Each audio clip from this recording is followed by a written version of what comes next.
নমস্কার, দেখছেন কলকাতা টিভি। আপনাদের সঙ্গে রয়েছে আমি ঋষিকেশ। শুরু করছি সংবাদ সারাদিন।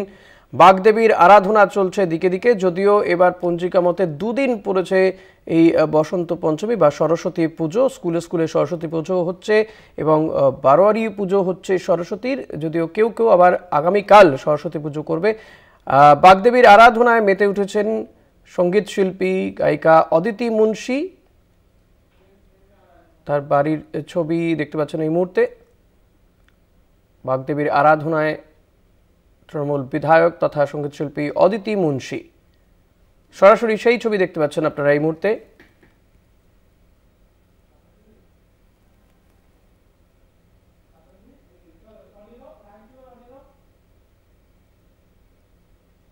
অদিতি মুন্সির বাড়ির পুজোর ছবি এই মুহূর্তে দেখতে পাচ্ছেন আপনারা সরাসরি। বাগদেবীর আরাধনায় সঙ্গীত শিল্পী তৃণমূল বিধায়ক অদিতি মুন্সি।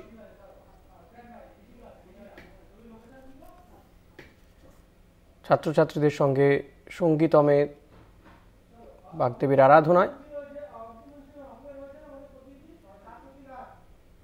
শাশ্বতী রায় রয়েছে অদিতি মুন্সি বাড়ি থেকে সরাসরি। শাশ্বতী, এই মুহূর্তে ঠিক কি চলছে সেখানে? পুজো কি সবে শুরু হলো? পুজোয় বসলেন? একেবারেই নয় ঋষিদা, এই মুহূর্তে আমি অদিতিদির বাড়িতে রয়েছি এবং অদিতির সঙ্গীতমে রয়েছে আমি, যেখানে পুজো একেবারে শেষ পর্যায়ে। ঠাকুরমশাই এই মুহূর্তে সকলকে শান্তির জল দিচ্ছেন। বলাই যায় যে সকলের উপস্থিতিতে, সমস্ত ছাত্রছাত্রী পরিবার সবার উপস্থিতিতে আজকে এখানে পুজো সুসম্পন্ন হলো একটু আগে, এবং একেবারে ঘরোয়া মেজাজে রয়েছেন অদিতিদি। দিদির সাথে একটু কথা বলে নেব। ভাবে নিজেই পুজোর সমস্ত কিছু নখদর্পণে রাখছেন এবং এই মুহূর্তে একেবারে বাড়ির মেয়ে, বাড়ির বউ হিসেবে তিনি যে কার্য সম্পন্ন করছেন।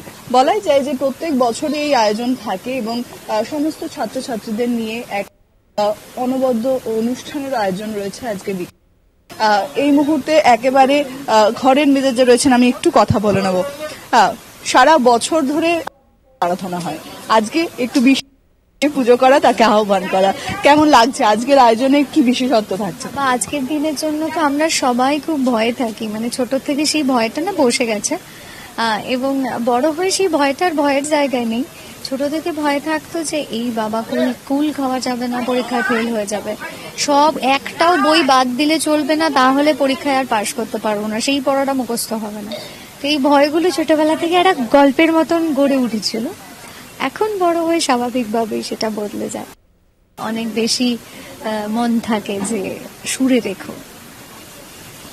এবার একটু বিশেষত্ব আমি দেখলাম, মা আলাদাভাবে মাতৃমূর্তির যেরকম এসেছিস তার সঙ্গে সাথে তুমি বিশেষ মূর্তি এনেছো এবং তাকে আজ প্রতিষ্ঠা করা হলো। কি ভাবনা থেকেই? আসলে ওই আমাদের মাতৃমূর্তি যেটা আমাদের মাতৃমূর্তির কনসেপ্ট বলে বলা হয়, যে কাঠামোর ঠাকুর এই আমাদের দেহের সাথে তুলনা করে প্রত্যেকবার নিরঞ্জন করা হয়, কিন্তু আমরা দেখি যে সেই নিরঞ্জন আগে অনেক জলাশয়ে জায়গা ছিল, আমরা জলে দিতে পারতাম মাকে, কিন্তু এখন যেহেতু আমাদেরকে সেই পলিউশনের ব্যাপারটাও ভাবতে হয়, তো আমার কোনো জায়গা থেকে মনে হলো যে প্রত্যেক বছর এটা না করে, কোনো জলে না দিয়ে সেটাকে যতটা ক্লিন রাখা যায় তার থেকে আমার বাড়িতে প্রতিষ্ঠিত হোক মা। আমার জবে থেকে আমার সঙ্গীতমের বয়স ধরে নাও 15 বছরেরও বেশি, প্রায় 20 বছর বয়স আমার সঙ্গীতমের। তো তখনও সঙ্গীতমের কোনো পাকাপাকি জায়গা ছিল না। জবে থেকে এখানে আসা, তবে থেকে আমার মা বসলেন, একদম পদ্মাসনে বসলেন তিনি, আর এই বছর থেকে উনি এখানে প্রতিষ্ঠিত হলেন। তো আমার কাছে এটা অনেক বড় বিষয়। আমি শুধু এখন এটাই প্রার্থনা করি যেন কোনো দিন কখনো ভুল ত্রুটি না হয়ে যায়, তার সম্মান না হয়ে যায়। আজকে সমস্ত ছাত্রছাত্রীরা এখানে উপস্থিত, একটা অন্য মেজাজ। তুমিও এক সময় গুরু বাড়ি যেতে, সেখানে পুজো হতো, সেখান থেকে আজকে তোমার বাড়িতে সবাই, অনুভূতিটা কেমন? এটা বলে প্রকাশ করা যায় না, কারণ সেই সময়টা আর এই সময়টার মধ্যে বুঝতে পারি যে দায়িত্ব, তারপরে বড় হওয়াটাকে বুঝতে পারি অনেক বেশি করে। আর দেখে সেই ছোটবেলাটা মনে পড়ে যে আমরাও তাড়াতাড়ি করতাম, যে কত তাড়াতাড়ি পুজো হবে, সেজে গুজে তাড়াতাড়ি শাড়ি পরিয়ে দাও, স্কুলে যাব, আর স্কুলে গিয়ে খিচুড়ি খেতে গিয়ে অবধারিত সেটা শাড়ির মধ্যে ফেলবো। তো ওই স্মৃতিগুলো তো আর ফিরে পাওয়া যাবে না, ওদেরকে দেখে সেই স্মৃতিগুলোই আবার নতুন করে একটু চ্যারিশ করার চেষ্টা করি। বিকেলে অনুষ্ঠান রয়েছে ওদের সকলের জন্য, তুমি পরিবেশন করবে?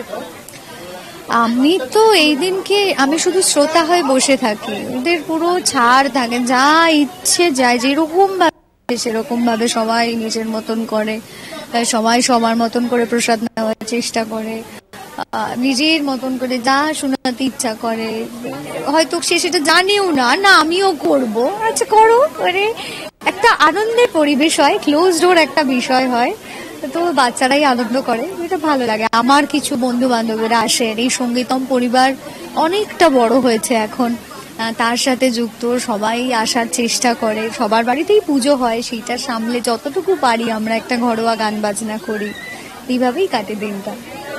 দর্শকরা কি আজকে বঞ্চিত থাকবে? 2 লাইন কলকাতা টিভি দাও। আজকের দিনে শুনেছিলাম কি জানো, যন্ত্রে হাত দিতে নেই, গলায় গাইতে নেই।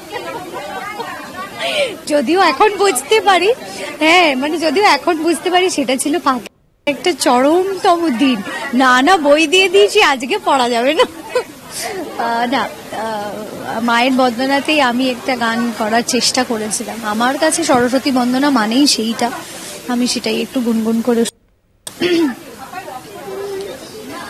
জয় জয় দেবী বীণা বারিণী, বীণা রঞ্জিত পুস্তক হস্তে, ভগবতী ভারতী দেবী নমস্তুতে, জয় জয় দেবী বীণা বারিণী।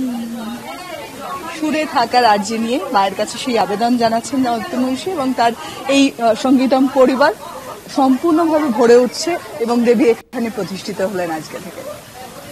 অনেক ধন্যবাদ শাশ্বতী। কথা বলছিলাম আমাদের প্রতিনিধি শাশ্বতী রায়ের সঙ্গে। শাশ্বতী ছিল সঙ্গীত শিল্পী বিধায়ক অদিতির রায়ের বাড়িতে, সেখানে যে তার যে সঙ্গীতম, সেখানে বাগদেবীর আরাধনায় মেতে উঠেছেন অদিতি মুন্সি। সারাদিনই নানান অনুষ্ঠান রয়েছে, বিকেলেও তার ছাত্রছাত্রীদের নিয়ে অনুষ্ঠান রয়েছে এবং কলকাতা টিভির দর্শকদের জন্য সরস্বতী বন্দনাও শোনালেন অদিতি মুন্সি।